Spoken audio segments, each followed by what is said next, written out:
Aš myliu tą miestą, įsimylėjusi jį. Ir, aš savo meilę suprantu taip, kad jį mylėti reikia taip, kaip Drėma, Vladas Drėma. Mano mokytojas, galima sakyti, man dėstė kažkada žmogus enciklopedija.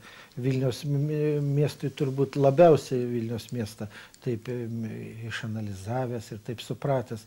Tai fantastiškai gražus miestas, bet aš įsivaizduoju, jį reikia mylėti ir ne tik įsivaizduoju ir manau, jį reikia mylėti ne fejerverkais, ne balionų šventėmis ir burbulų idėjom.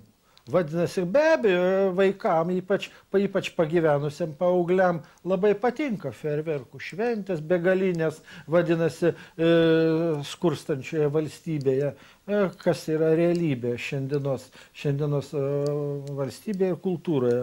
Bet reikia mylėti konkrečiais darbais.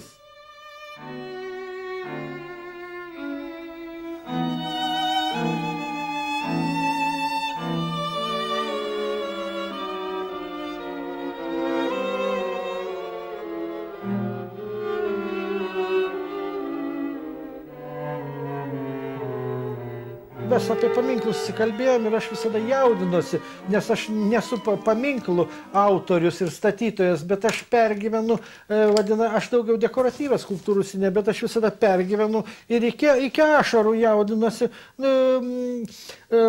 dėl tautos kultūros. Tautos kultūra yra kaip buterbrodas. Vadinasi,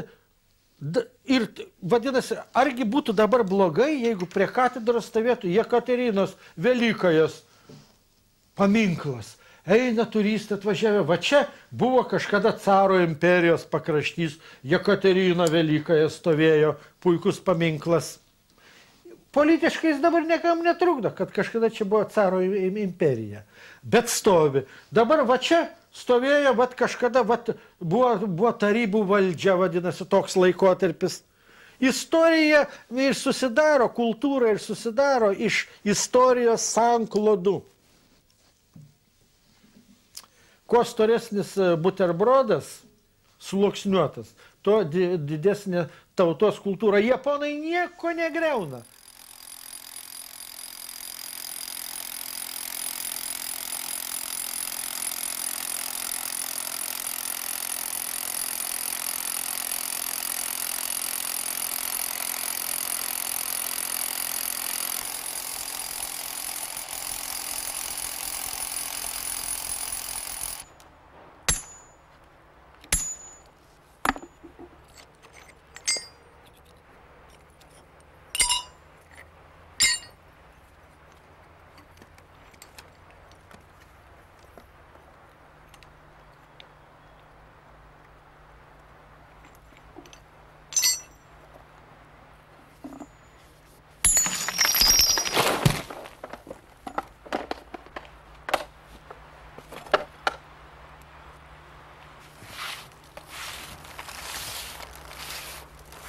Labai gerai, kiek mėsos gražios. Kai kas daro ir mažus darbus, tai yra mažąją plastiką, mažąją skulptūrą iš granito, bet aš manau, kad neverta daryti iš granito, kadangi granitas labai kietas yra. Aš daugiau mažoji plastikoje vartoju marmurą. Marmuras net yra granito kietumo. Marmuras turi didžiulę skalę. Būtent aš taip kažkaip su marmuru susidūriau ir vat, su tuo marmuru bendrauju. Paskutinį laikų su itališku marmuru bendrauju, bet taip pažįstu marmuro visą, galima sakyti, bent trečdalio pasaulio. Kadangi teko dirbti su marmuru Amerikoje, simpoziumoje, Ukrainoje, visur va tuose kraštuose, kur labai daug marmuro ir įvairaus marmuro. Simpoziumuose mėgstu po simpoziumus važinėti, kiek kviečia, ką reiškia mėgstu. Kiek kviečia, reikia laimėti simpoziumą. Ir kad būt pakviestas ir taip finansuotas. Ir ten palieki darbą, dirbi.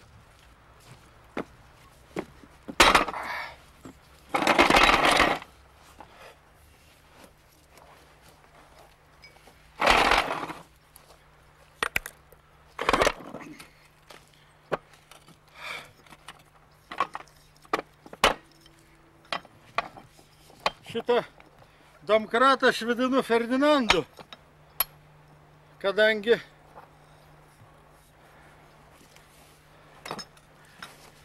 prototipas šitą domkratą yra vokiško tanko Ferdinandas. Jį su juo tanką pakelia. Antrojo pasaulinio karo metu vokiečių kareiviai, tankistai, kada vikšrą pamušdavo su šito domkratu, pakeldavo Ferdinandą ir pataisydavo vikšrą pašautą. Dabar yra rusiškų, bet šitas, man atrodo, ir yra iš tanko Ferdinandas. Senas ir tarnauja kaip Ferdinandas labai ištikimai. Nebloga.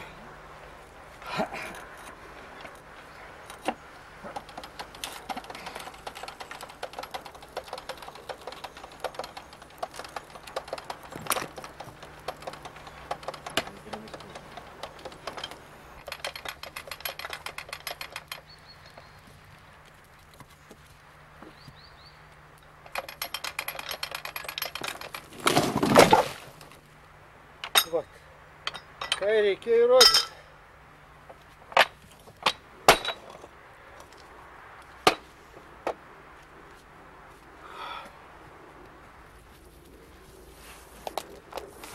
Kokias grožybės atsiveria juodam sluoksnyje.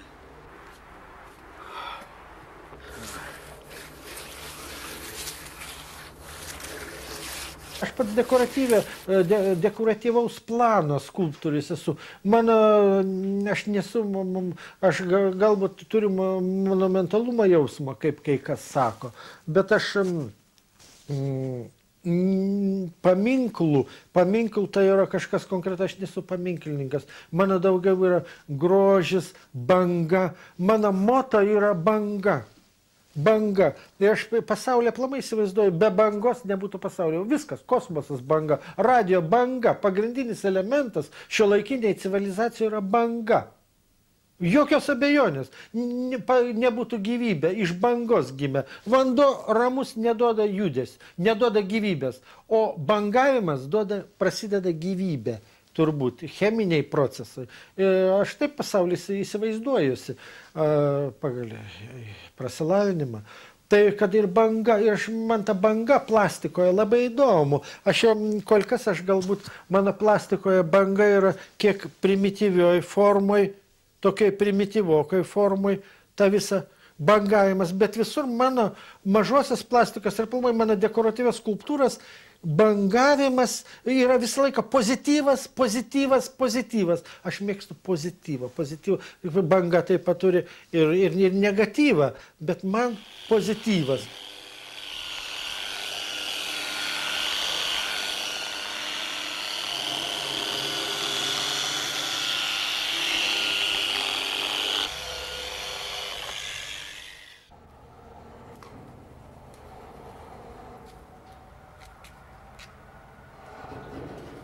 Viskas gal iš jaunystės, kai kalba. Kai buvau mažas, aš pats gimęs Klaipėdoje, esu memeliškis, klaipėdiškis.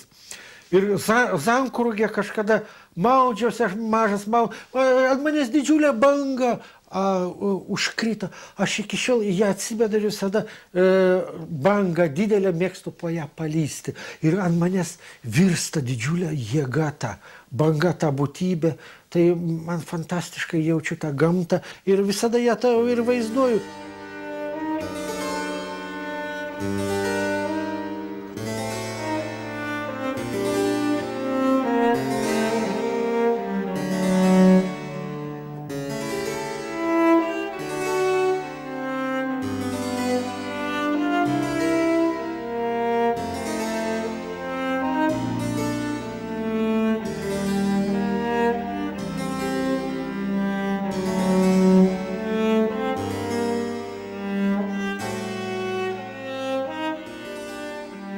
Aš mėgstu medžiagą jungti kartu su nerūdėjančiu plienu.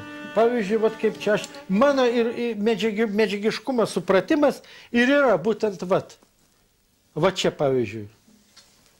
Čia yra tokia skulptūra Zankrugas, vadinasi. Gal mažai kas supranta, kas yra Zankrugas, ypač iš dabartinių klaipėdiečių. Zankrugas yra smiltinė. Tai yra ten, kur persikeli, ten stovėjo kurhauzai, dūdų orkestrai grodavo. Pliažas, vienas gražiausių Europoje, tarp kitko pliažų yra Zankrugė ir Šventoji. Dabar Šventoji nežinau kaip, kažkadangi jaunuolis dirbau gelbėtojai tam Zankrugio pliaže, jaunystėje vaikas, tai puikiai žinau. Tai vat Zankrugas turi labai gražias kalvelės. Kalvelės gražias ir tą vandenį lygų. Tai va čia ir yra Zankrugas. Vat. Atsispėdėjimas vandenyje, vanduo, tai vat jungimas nerūdėjančio plieno su marmuru. Šiuo atveju su žaliu marmuru, ofekalcitu. Fantastiškai gražus marmuras, žalios tos Zankrugo kalnelės.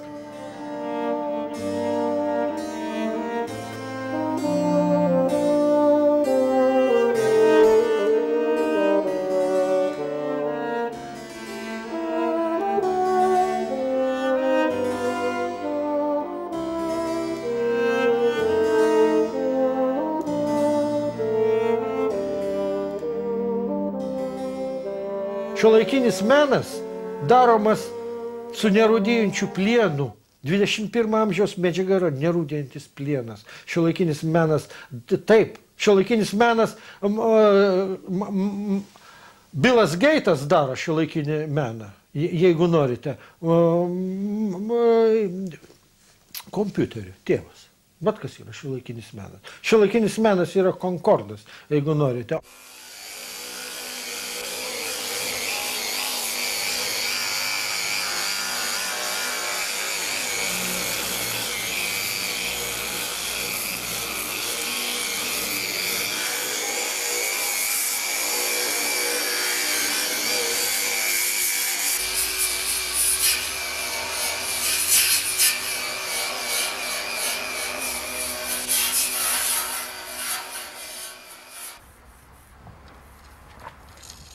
Viršuje banga, balta, marmuro, o čia pjedestalas, fortepijonas banga.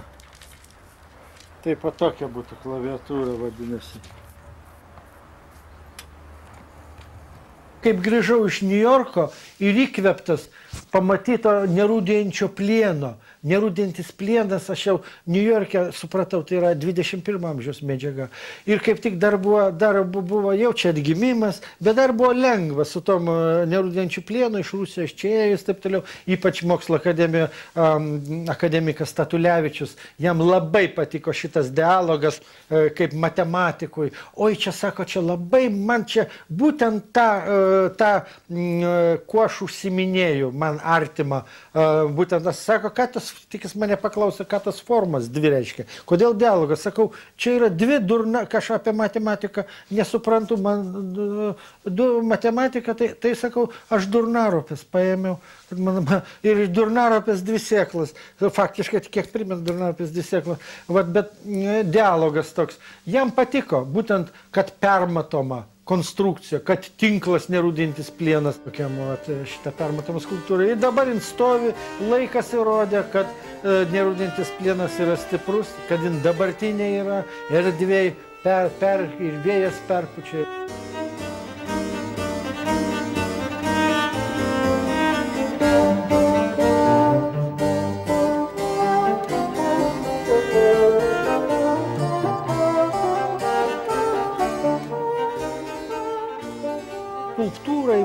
paminklą, monumentam, didžiausias vertintojas yra laikas.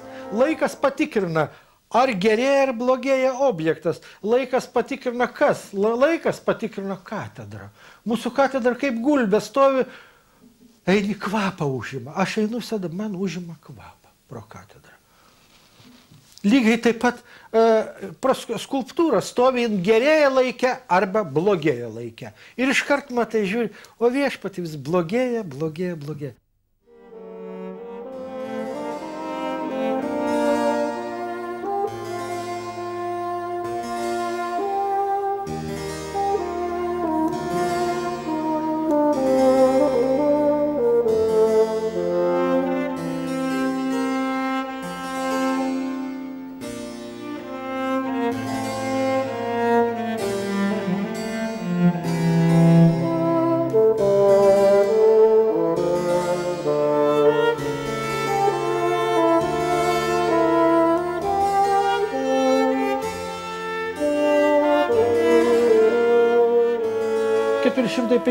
Metų Alytaus miestui buvo ir amžinatlis Valaitis, skulptorius, jau jis tada buvo miręs, bet jo darbų tęsėjas Gediminas Kavaliauskas, vadinasi, pasiūlė tam miestui skulptūrą, kuri ir stojo prie sporto komplekso Naujam rajone. Aš pasiūliau skulptūrą būtent Alytui ir pavadinta ją Alytus ant pylimo. Kažkada pirmo pasaulinio karo metu per Nemuną ėjo siaurukas gelžinkelis, vokiečiai pastatė. Tilto atramos išliko ant vieno Nemuno kranto ir ant kito Nemuno kranto. Iš tikrųjų akmenų tašytos tilto atramos. Ir tas lengvas tiltas ėjo per Nemuną. Jis subombardavo, rodos, pirmo pasaulinio karo metais, 14 metais, subombarduotas liko, tilto atramos liko. Ir ant vienos iš tilto atramų ant šitos aikštelės aš skulptūrą pastačiau. 20 metrų aukščio skulptūrą. Turbūt vienintelė Lietuvoje aukščiausia skulptūra. Skulptūra techniškai atlikta labai blogai, labai sunkiai statėsi, vyko ir vogimai visokie, nes žinot, tais laikais viskas buvo vagiama ir cementas ir taip toliau. Iš pat pradžio buvo projektas šitą skulptūrą. Mano mintis buvo, kad tai yra verba. Mūsų lietuviška verba, o viršuje rozetė. Kaip miesto simbolis, kaip emblema. Rozetė. Vat. Kas ir buvo, visą laiką. Vat, ir tai verba, iš gabalų sudėta verba.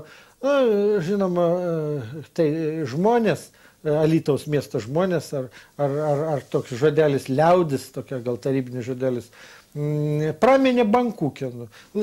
Tarp kitko, žmonės labai taikliai pastebi. Ir pavadino, į ką panašu. Tai va, na ir prasidėjo, kai pastačiau, labai gražiai atrodė, labai forma, o to forma buvo puikiai, viską pradėjo ją griauti. Tai yra chuliganai daužyti.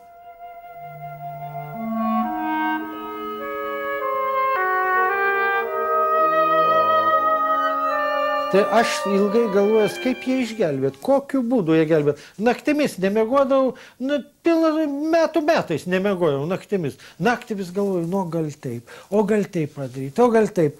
Na ir sugalvojau. Pernai sugalvojau, kad ją reikia padaryti tokią, kokia jin buvo. Tai yra, kažkada jin buvo virinta Alytaus miesto kalėjime.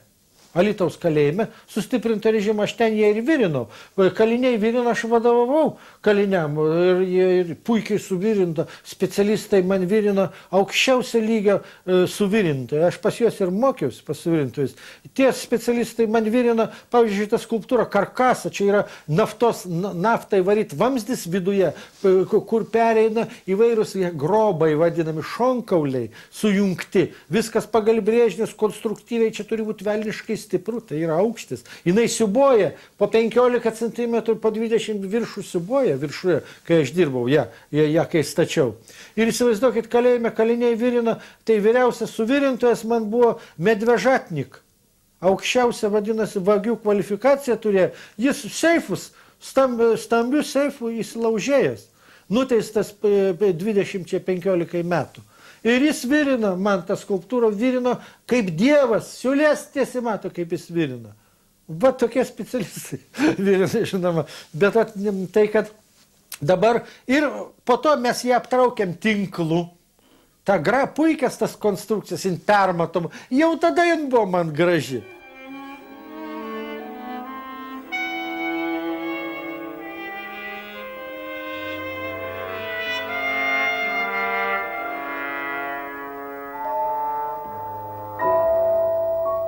Ir aš dabar šiemet galutinai priėjau naktimis, begalvodamas, kaip ją išgelbėt, restauruot. Jinai dabar vaizdas nutraukytas tas varis, ir tas varis, žinot, ir čia priekaištų turėjau net iš savo kolegų, kaip atrodo, lyg aš būčiau kaltas. Įsivaizduokit, lyg aš būčiau kaltas, kad jie tą cementą nuvogė, kai jis silpnesnis, kad jie daužė. Lyg aš būčiau kaltas. Aš juos negaliu apginti. Tai aš sugalvojau taip, kad reikia grįžti.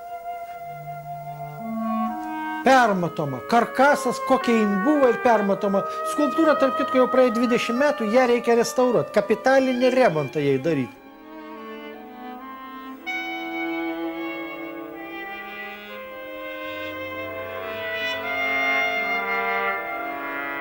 Kažkada tarybiniais dar metais Mokslo akademija man užsakė, prezidentas Mokslo akademijos tuometinis viceprezidentas Matulis Kazimieras užsakė man skulptūrą, dekoratyvę.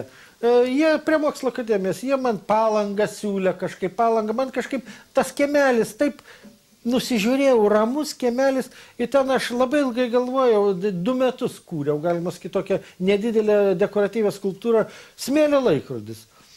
Aš tada jau pajutau, Vilnius triukšmingas, tas troleibusas pro šalį eina, tas kiemelis įgilintas, jis priklauso Mokslo akademijos bibliotekai. Ir aš pastačiau ten smėlio laikrodį ir vadinasi gyvybė laika, kiaušinis ir smėlio laikrodis kartu. Kartus, kiaušinis ir smėlio laikrodis.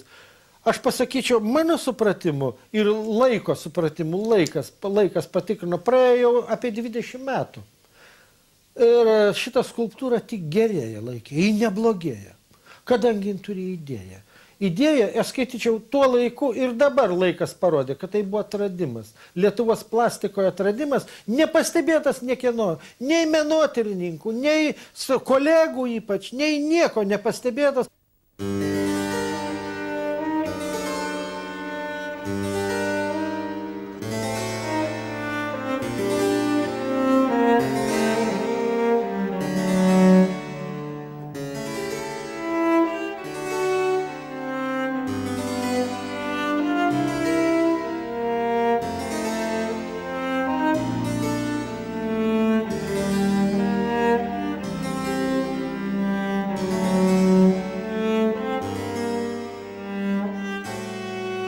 Dar nesulaukė, pavyzdžiui, ta skulptūra nesulaukė tikro įvertinimo, nes plastikoje yra kiaušinių daug padarytų, žinot, kiaušinių yra padarytų ir skulptūroje, pasaulio skulptūroje, ir Brinkušas darė, ir tas darė, ir tas darė. O būtent mano, kai yra kelios mintis vienoje skulptūroje, tokios globalios, ir būtent, šitoj pozicijoje, manyčiau, kad aš vis dėlto manau, aš nežinau, laikas parodo, kai neblogėja mano skulptūra, bet aš manau, kad tai buvo įvykis, šita skulptūra tais laikais. Nepastebėtas, žinoma, nepastebėtas ir šiais laikais. Na ir dabar praėjus kuriam laikui, aš žiūriu, kad aš turiu vieną skulptūrą ir antrą. Kodėlgi pagalvojau ten nepastatyti? Kreipiausi Mokslo akademijos bibliotekos direktorių, labai tolerantiška, labai su žmogum Juozo Marcinkevičiu, su vidinė kultūra. Ta vidinė kultūra pas jį yra santūrume ir viduje, pasakyčiau. Ir jis, kaip būdamas suvalkietis, jis, leiskit, sako, pagalvoti. Po to mes susitikom, jis man pasakė, sako, žinai, aš pilnai pritariu.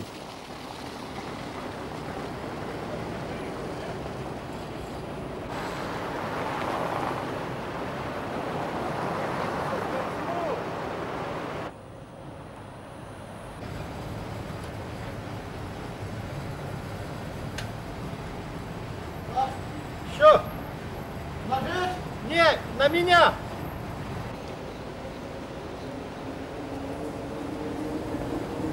Ага, и čia reik pastumti.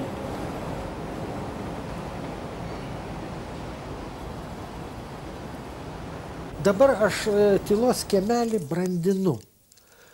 Ir jis bręsta. Man gyvam esant bręsta po truputį. Bręsta, kai kas nuimama, gal aš šiek tiek paaugu. Paaugu, be abejo, vietoj niekas nestojom. Bet jis brandinamas. Tai yra Vilniaus miestui mano, ant kiek aš įmyliu tą miestą, mano konkreti, ne arbatos puodeliai, ne dviračiai, mano konkreti, praktiška, mano įnašas į Vilniaus miesto kultūrą.